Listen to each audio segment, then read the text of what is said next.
Hi, my name is Ravina. Thank you so much for coming.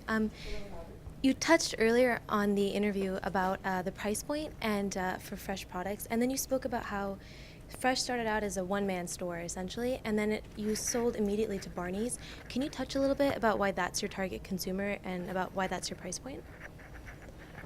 I think because it was sort of at the time, I mean, I would say that, that's not necessarily, I think we talk about our target consumer wasn't necessarily, I think the person who shopped, we at the time looked at, there were people like us, what we appreciated, more educated consumer looking for something that wasn't so obvious, not driven by the name and the status symbol, but more by the quality and what's inside.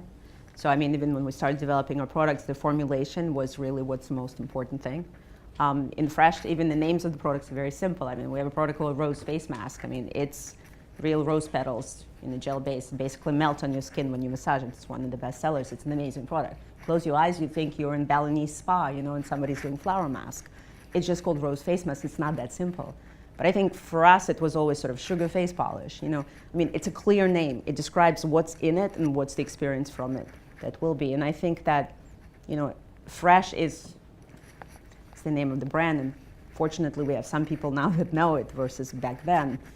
But I think that it really came from, we imagined it was going to be people who, our customer was going to be a person who tried other products, because then they can compare and make a judgment and choose it. And I think at the time, Barney's had an apothecary department which felt sort of similar to sort of what our store felt like, and we ourselves were interested in that department and the products that were there because they were not designer brands. So I think at the time it was sort of the first step.